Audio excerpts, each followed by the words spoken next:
Atriok's deepfake scandal.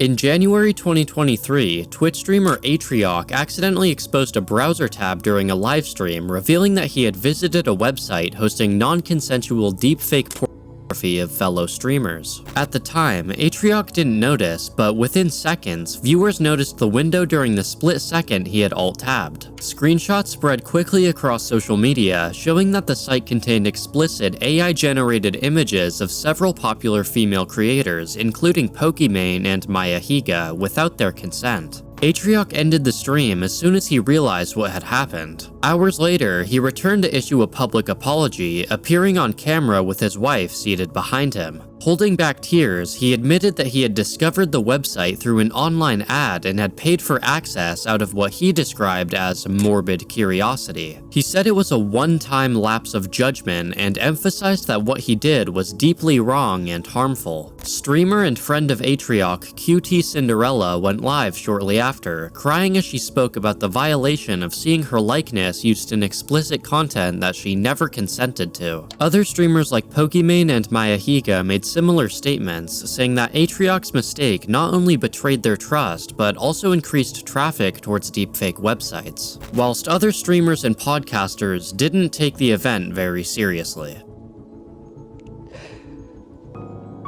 If you are able to look at women who are not selling themselves or benefiting off of being seen sexually.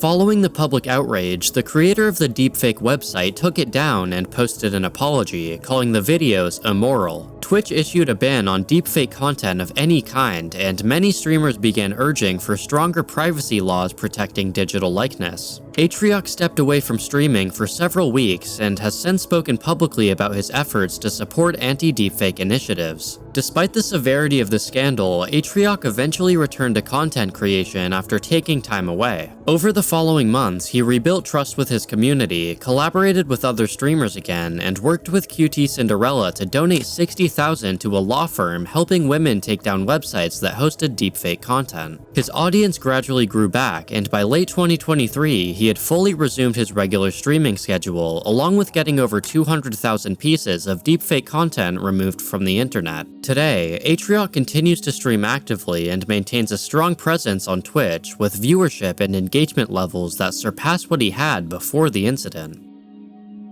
Mr. Deadmoth Domestic Abuse Stream. On December 9th, 2018, Australian Twitch streamer Luke Monday, known online as Mr. Deadmoth, assaulted his partner during a live broadcast, with the audio of the attack heard by thousands in real time. Monday, who was 26 years old, had been streaming himself playing Fortnite from his home in Sydney. His fiancée, Grace Campbell, aged 21 and pregnant with their child, repeatedly asked him from off-camera to stop streaming and come eat dinner with the family. Come in here. Yes, I'll be, yes, okay, I'll be out soon. Just wait! As he continued to refuse, the argument escalated. On the stream's audio, Grace can be heard growing frustrated and throwing small objects like earbuds and cardboard toward him in an attempt to get his attention. Moments later, Monday abruptly stood up from his desk. Although the camera remained fixed on his chair and didn't capture what happened visually, a loud slapping sound came through the microphone, followed by Grace crying out, "You hit me in the face." Their young daughters can be heard screaming in the background as the situation unfolds. Grace sobs and pleads, saying to the viewers on the stream, "You hear that, all you people there? He just hit me in the face." For the next 3 minutes, Monday and his partner continue to argue, with Monday audibly punching her repeatedly. After the altercation, Mr. Deadmoth went offline, whilst the clip of the assault spread rapidly on social media. Twitch banned his channel shortly afterward, and his partner Grace later stated that the assault was not an isolated incident and that she had thrown objects only because she wanted him to stop playing and listen to her. In 2019, Monday pleaded guilty to domestic common assault. That November, a magistrate sentenced him to a 14-month good behavior bond, requiring him to seek anger management therapy, but issued no prison time. During sentencing, the magistrate criticized Monday's lawyer for referring to the attack as, quote, "just a slap," emphasizing that it was a serious act of violence committed against a vulnerable partner. Monday lost his engineering job as a result of the sentencing, and he and Grace separated following the incident. Today, Mr. Deadmoth no longer streams and has only made a few appearances on social media since the incident. Amaranth's Abuse Revelation Stream.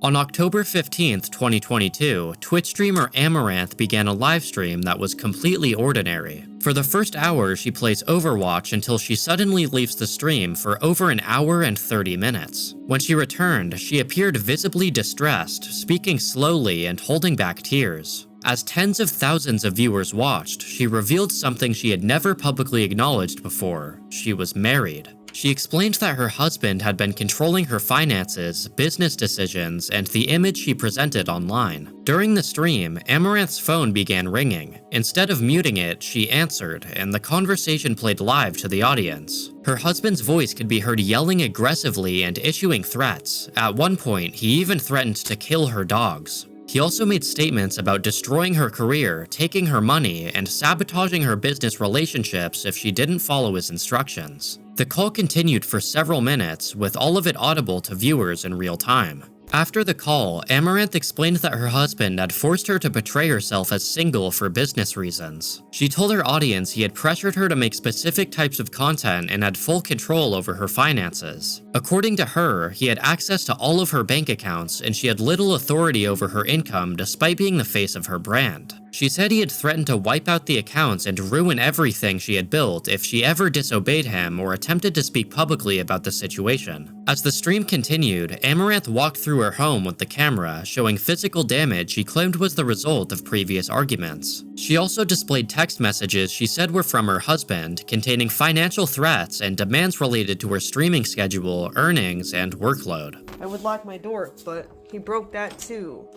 And so I ran in here to call the cops, and he literally kicked the door in and broke it. Like, this doesn't even have a hinge anymore. It's like, the next time when I say plan, do it.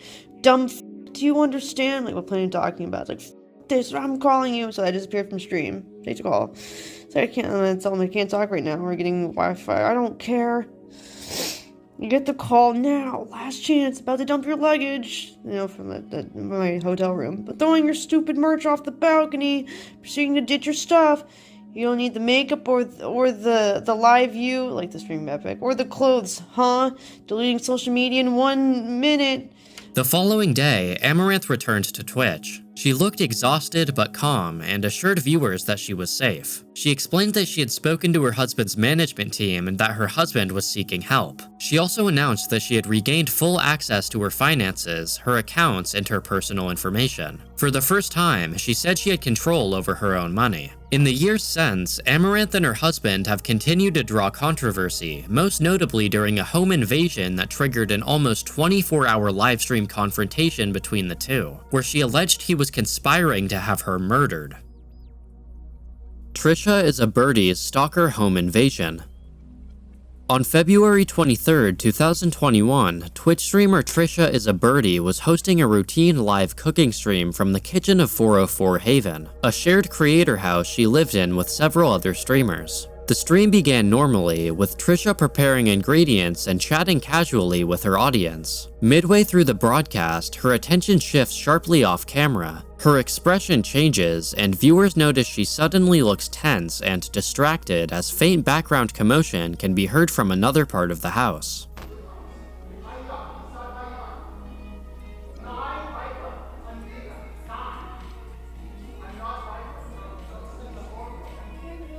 Without explanation, Trisha quickly ended the stream, telling her viewers that she'd keep them updated. What viewers didn't see was that a man had entered the home through the garage at the same moment one of her roommates was also coming inside. The intruder rushed past them and ran straight upstairs, heading toward Trisha. According to those in the house, he began acting erratically the moment he entered, speaking in a delusional tone and repeatedly insisting that he was there to save Trisha, calling her princess as he moved through the rooms. Get down! Settle down, child! Do not touch people, please. I love you, Psycho, on the left. Would you please Princess Buddha. sit down? Maybe can we just sit down and have a calm discussion? Happily. Do you want to speak English or be wrong those I'm speaking perfect English to you, so could we please have a seat? sit down. I want to play someone in one of these games. I touched on my rights. Can we please just Calm down. Sit down. Out loud in English. If you will sit down and have a calm Use your voice. discussion. Can I play a game?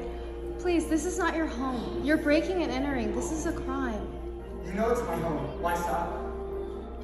That's not even my name. Recognize Please my sit down. face. Luckily, several of Trish's roommates positioned themselves between her and the intruder to keep him cornered and prevent him from getting closer. Police were called during the confrontation and were able to escort him out without the situation escalating further. I'm Jasmine, harassed during IRL stream. In September 2020, Twitch IRL streamer I'm Jasmine was broadcasting live while walking through the streets of Japan in broad daylight when she encountered a stalker on stream. During the broadcast, Jasmine sat down near a sidewalk to eat when a strange man approached and took a seat directly beside her. Her discomfort is immediately visible on camera as she asks him why he is sitting next to her and why he is trying to touch her back. The situation escalates only minutes later when the man suddenly tries to grab her. Jasmine recoils instantly, and viewers can hear her shouting at him not to touch her. Even after she pushes him away, the man continues to follow her down the street, trailing her all the way until she enters a convenience store to seek safety. After leaving the convenience store and not seeing the man anywhere in sight, Jasmine breaks down, continuing to walk on the sidewalk until she eventually sits down and talks to chat in an attempt to calm down. The audience, who witnessed the entire encounter in real time, floods the stream with messages of support as she tries to steady her breathing. About 15 minutes later, after leaving the store, Jasmine encounters yet another man behaving inappropriately toward her. This time, she reacts immediately, distancing herself and leaving the area before the situation escalates. Still visibly shaken, she ends the stream early and walks home to her apartment for her own safety. Later that day, Jasmine returned to the stream to explain what had happened. Visibly upset, she told her audience that another man had been hovering close while she waited for the elevator, then suddenly grabbed her and tried to lift her skirt without warning. She described panicking and doing whatever she could to make him stop, which included hitting his hand and yelling repeatedly. Once she escaped into her apartment, she locked the door and took time to calm down. She reassured viewers that she was not physically injured, but emphasized how frightening the encounter had been. Clips of the incident amassed more than 160,000 views, sparking widespread discussion about harassment toward female streamers. Japanese authorities were not involved as the man's identity was never determined, but luckily Jasmine never ran into him again. Ice Poseidon's TSA interrogation livestream. In March 2017, Twitch streamer Ice Poseidon was live streaming from Phoenix Sky Harbor International Airport while preparing to board a flight. At the time, his IRL streams routinely documented his daily activities, and broadcasting his airport experience to thousands of viewers was nothing out of the ordinary for his channel. Midway through the broadcast, an anonymous viewer watching the stream called in a bomb threat under Ice Poseidon's name, falsely identifying him as a potential threat to the flight that he was about to board. TSA officers and airport police located him as he was boarding the plane and began escorting him away while the stream was still running. As he was being detained, Ice Poseidon continued streaming for several moments. Viewers watched in real time as TSA officers questioned him about his identity, travel plans, and connection to the reported threat. Officers repeatedly instructed him to stop filming and hand over his phone, but the camera continued rolling until security physically confiscated the device. He was taken to a private room where security personnel searched his belongings, checked his identification, and questioned him further. Officials followed standard bomb threat procedures, delaying the flight and conducting searches to ensure no actual danger was present. After verifying that the threat had been phoned in by an anonymous third party and that Ice Poseidon had no involvement, authorities cleared him. I felt really bad for everybody on the plane because they just had to sit there because of this guy who called. He called in and said that I had a bomb on the plane. That's what he said. He was pretending to be me. Oh, so someone pretended to be you, called in, and said, I have a bomb. Yeah.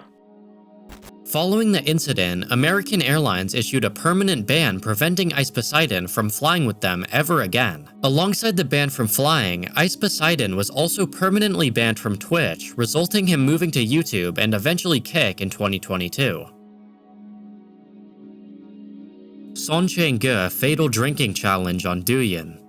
In mid-May 2023, a Chinese influencer known as Song Cheng-ge, which translates to Brother 3000, participated in an extreme livestream challenge that would ultimately cost him his life. The 34-year-old streamer went live on the platform Douyin, China's version of TikTok, late at night to take part in a competitive PK challenge. In these PK battles, two streamers compete for viewer gifts. The winner is determined by audience engagement, and the loser must perform a punishment. On this particular night, the chosen penalty was to drink bottles of baijiu, a potent Chinese liquor with an alcohol content ranging from 40% to 60%. Song Cheng-ge was no stranger to extreme drinking stunts, though. He had built part of his online identity around outrageous challenges and had even been banned previously for this exact type of content. Despite Douyin prohibiting drinking alcohol during live streams, he continued to find ways around the rules, often by avoiding labels on the bottles to prevent automatic detection. Viewers familiar with his content knew that he frequently pushed the limits, but no one anticipated how far this challenge would go. The PK challenge began around 1 AM on May 16, 2023. On camera, Song Cheng-ge can be seen swiftly downing bottle after bottle of baijiu as viewers encouraged him through comments and digital gifs. By the later part of the broadcast, he had consumed at least 3 bottles in rapid succession and had begun working on a 4th. By the end of the stream, he had reportedly finished 7 bottles of baijiu in total, an amount that would be dangerous even for multiple people, let alone one individual in a short time span. The livestream ended at some point after he either passed out or completed the punishment in a state of extreme intoxication. Less than 12 hours later, on May 17th, family members found him unresponsive. A friend close to Song Cheng-ge said, quote, "He was already gone. He didn't even get a chance for emergency treatment." Chinese media later reported that the cause of death was excessive drinking, consistent with acute alcohol poisoning or related complications. News of his death sparked widespread controversy across China. Despite Douyin's ban on alcohol consumption during live streams, they still faced criticism for failing to catch or prevent the broadcast while it was still live. As of 2025, Douyin and TikTok have significantly increased their moderation on live streams and possibly vulgar content in hopes of preventing another unfortunate tragedy like Song Cheng-ge's. Jean Pormanov humiliation stream death. Raphael Gravin, a 46-year-old French streamer known online as Jean Pormanov, or simply JP, had built a large following of roughly 500,000 viewers through a controversial brand of content. His streams revolved around extreme challenges consisting of humiliation and abuse, not directed at others, but at himself. Broadcasting primarily on Kick, a platform where you can stream almost anything, JP regularly participated in these extreme challenge broadcasts alongside 2 accomplices. In these shows, the other men would bully, harass, and physically mistreat him on camera while the audience watched. This format had been going on for months, with JP repeatedly pushing his physical limits to garner more viewers. On August 20th, 2025, one of these streams took a fatal turn. Broadcasting from a home in Contes, Jean appeared exhausted and barely mobile after enduring through another round of beatings from his friends. During the stream, he was shown lying on the floor, wrapped tightly in a blanket, completely motionless. Believing that he was joking around, one of the other men in the room threw a plastic water bottle at him to test if he was pretending, to which there was no response. At that moment, it became clear to the viewers something was wrong. Minutes later, the livestream abruptly cut out. Emergency services were called to the scene, but by the time they arrived, Raphael JP Gravin was already dead. Authorities stated that the abuse he endured on camera likely played a direct role in his death, though the autopsy claimed that his cause of death, quote, was not traumatic in origin and was not linked to the intervention of a third party. French prosecutors immediately launched a criminal inquiry, treating the case as a potential instance of, quote, deliberate violence against a vulnerable person. France's digital minister, Clara Chapez, publicly condemned the stream, calling what happened an absolute horror. She noted that JP had been subjected to months of torment live on Kick, and she criticized the platform for failing to intervene or remove the content. Chapez vowed that legal consequences would follow for platforms that allowed such dangerous material to flourish unchecked. Kick, already known for its very relaxed enforcement of content rules compared to other platforms like Twitch, came under immediate scrutiny. The The company refused to comment until a week later, where they essentially said they had nothing to do with it, instead blaming French authorities for quote-unquote politicizing Graven's death. Nepal plane crash on Facebook Live. On January 15th, 2023, passengers aboard Yeti Airlines Flight 691, a domestic flight in Nepal, were minutes away from landing in Pokhara. Among them was Sonu Jaiswal, a 29-year-old traveler from India who, along with 3 friends, was headed into the city for a vacation. Moments before the plane's scheduled arrival, Jaiswal opened Facebook Live from his seat. The stream shows the 4 friends smiling, chatting, and filming the view outside the window as the aircraft descends toward Pokhara's new international airport. It is a bright, clear afternoon. One of the men laughs and says, "It's really fun," while another pans the phone to show the hills below. The cabin atmosphere appears calm, and there are no audible alarms or signs of concern from the crew. The livestream continues normally until 10:56 a.m., when everything changes in an instant. The video captures a sudden jolt, followed by a loud roaring noise from the engine. Inside the cabin, passengers react with confusion as the aircraft abruptly banks sharply to the left. The shift is violent enough that the camera begins shaking uncontrollably. The earlier excitement in Jaiswal's voice is cut short as he and his friends shout in alarm. What follows is one of the most disturbing final moments ever caught on a livestream. The cabin begins to rattle intensely. The phone's lens momentarily catches a view of passengers bracing themselves. Within seconds, flames erupt across the screen as the plane impacts the ground. A bright flash fills the camera, followed by burning debris and the sound of fire. The screams of passengers last only a moment before the feed abruptly cuts out. The livestream goes dark and remains silent. Yeti Flight 691 had crashed into a gorge near the Seti River, just short of the runway. All 72 people on board were killed, making it Nepal's deadliest aviation disaster in decades. Sonu Jaiswal and his friends, whose cheerful conversation had filled the first half of the livestream, were among those who lost their lives. Rescue teams reached the crash site quickly, but there were no survivors. Jaiswal's Facebook Live, ending with the plane engulfed in flames, rapidly circulated on social media within the following hours. The Nepali Prime Minister declared a national day of mourning, and aviation investigators began examining the cause. Preliminary findings indicated likely pilot error, noting that the aircraft went into high thrust with the flaps retracted, causing an aerodynamic stall. Jaiswal's livestream played a role in confirming that the passengers had no warning of what was about to happen. Valeria Marquez's TikTok Live murder.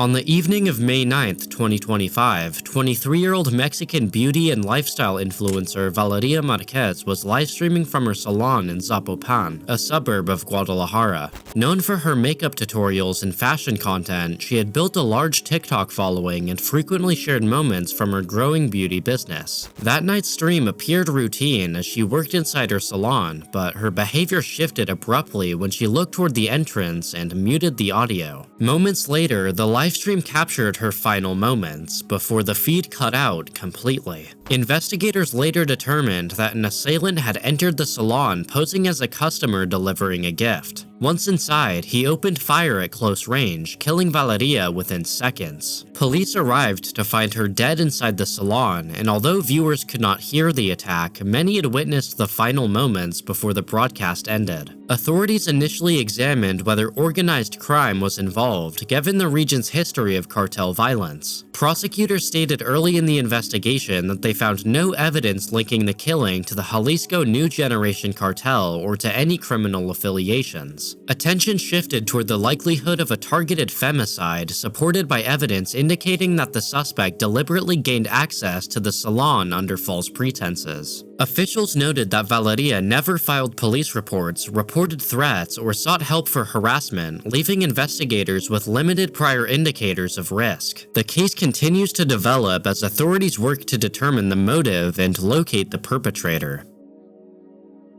Devin Holmes shot on Facebook Live.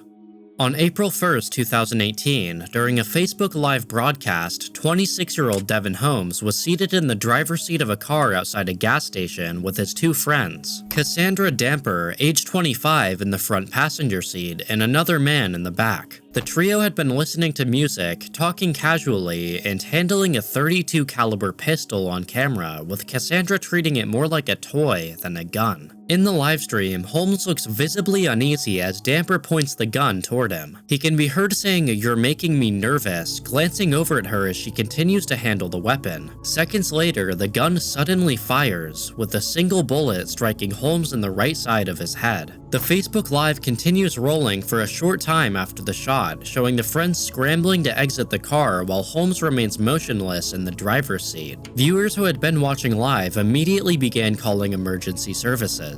Holmes was rushed to a hospital in critical condition. Doctors initially believed he would not survive the traumatic brain injury, but he remarkably lived. Devin spent months in intensive care and underwent several surgeries. By July 2018, 4 months after the shooting, he had regained consciousness and was able to sit up and speak a few words. Local news outlets described his recovery as nothing short of miraculous. Over the following months, Holmes slowly relearned basic tasks, participated in physical therapy, and continued to make progress. By the end of 2018, he could stand with assistance. He would later celebrate his 28th birthday with his family, a milestone many believed he would never reach. The legal fallout after the incident centered on Cassandra Damper. She was arrested at the scene and later charged with aggravated assault with a deadly weapon and evidence tampering, the latter due to her attempt to clean her hands of any evidence right before a gun residue test. In August 2019, she pleaded guilty and received a 10-year sentence for the assault and 5 years for tampering. But in a bizarre decision that shocked Holmes's family, a judge granted her shock probation after only 6 months in prison, and in June 2020, Damper was released to serve the remainder of her time under supervised probation.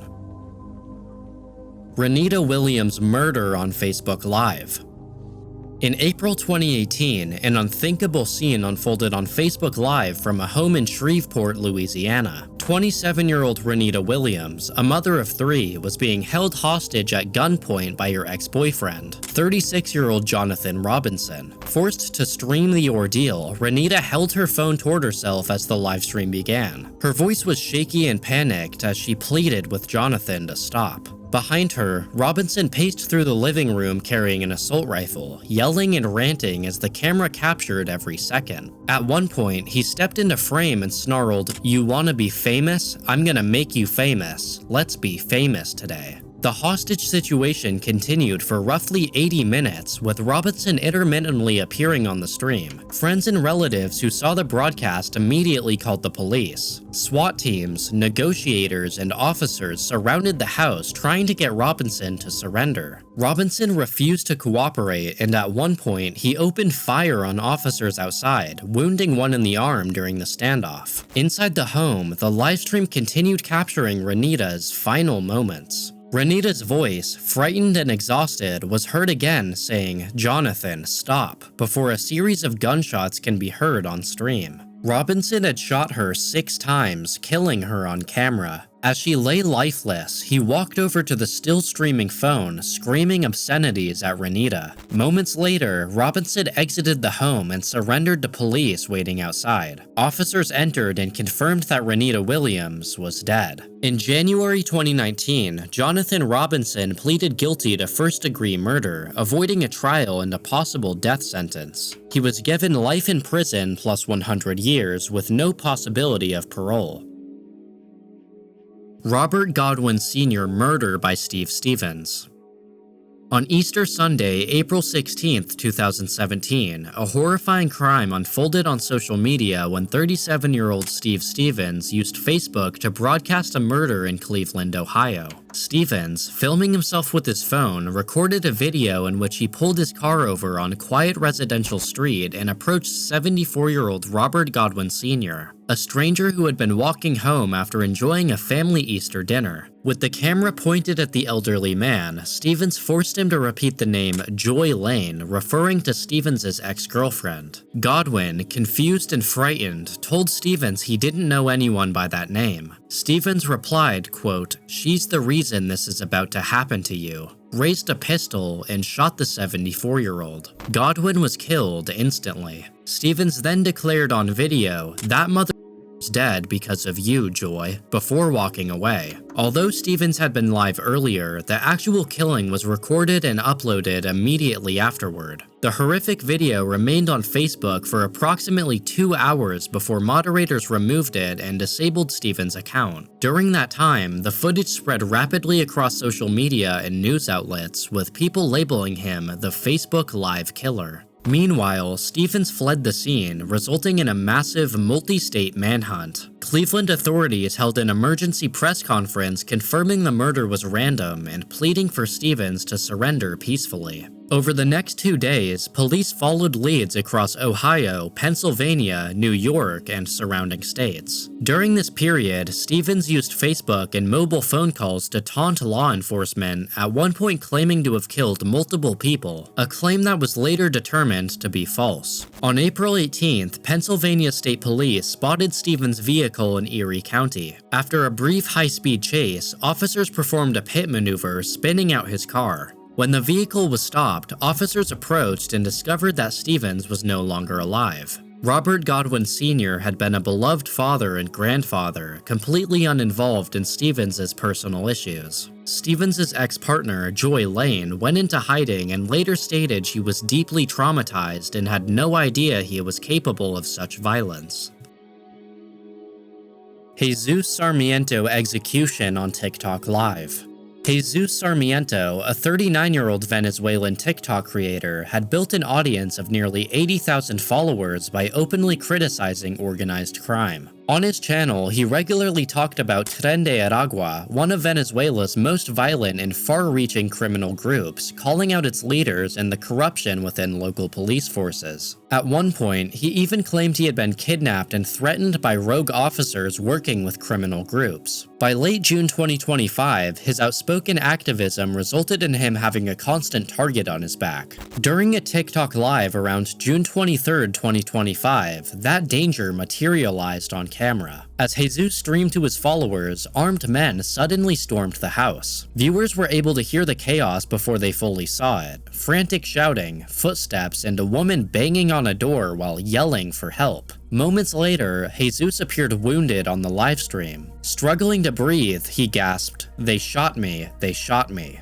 The camera shook while he tried to move, clearly in shock. Then, for a brief moment, 2 armed gunmen entered the frame, their weapons drawn and pointed, confirming what viewers already feared. Seconds later, the livestream abruptly cut out. The intruders had shot Jesus multiple times, assassinating him in front of his audience. By the time help arrived, Jesus had already passed away, and the attackers had fled the scene. In the days that followed, officials confirmed that Jesus had reported receiving death threats prior to the attack. Threats he publicly attributed to Tren de Aragua and corrupt police collaborators. Clips from the livestream showing his final, desperate moments circulated widely on social media. Sarmiento's death occurred during a period of increasing violence against public figures who were broadcasting live in the region. Just weeks earlier, Valeria Marquez was fatally attacked inside a Jalisco salon while recording a livestream. Days before that, a mayoral candidate in Veracruz was also targeted during a broadcast, along with 3 others at the scene. Sarmiento's case became the latest in a series of on-camera attacks reported within a short span of time in 2025.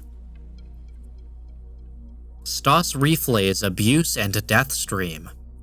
In December 2020, Russian streamer Stanislav Reshetnikov, better known online as Stas Reeflay, was hosting a YouTube livestream outside Moscow that would become one of the most disturbing broadcast tragedies ever recorded. Stas had built a following through challenge content, performing whatever viewers requested in exchange for paid donations. His audience encouraged increasingly extreme behavior, and Valentina Grigorieva, his 28-year-old girlfriend, was often the target. On this particular night, the challenges escalated further. For donations, Stas told Valentina to go onto the apartment's balcony in sub-zero temperatures, wearing nothing but underwear. As the camera rolled, Valentina begged to be allowed back inside. Her voice, audible to viewers, grew weaker as she pounded on the door, with Stas ignoring her pleas, continuing to interact with his audience as donations poured in. At some point, Valentina's banging stopped. Stas finally opened the balcony door and dragged her back inside. The livestream captured the horrifying sight. Valentina was pale, unresponsive, and not breathing. After attempting CPR multiple times, Stas continued streaming next to her motionless body, which he placed on the couch next to him. For nearly 2 more hours, he alternated between crying, talking to chat, and insisting she had only passed out, despite the obvious signs that she was no longer alive. Eventually, concerned viewers contacted authorities. Police and paramedics arrived at the apartment midstream and quickly examined Valentina, confirming that she was dead. Stas was taken into custody as the camera continued broadcasting the scene until officers shut it off. News of the incident triggered immediate outrage throughout Russia and internationally, with many describing the footage as a live-streamed snuff film. Russian authorities charged Stas with inflicting fatal injuries, and in 2021 he was sentenced to 6 years in a penal colony. Airi Sato's live-streamed murder in Tokyo.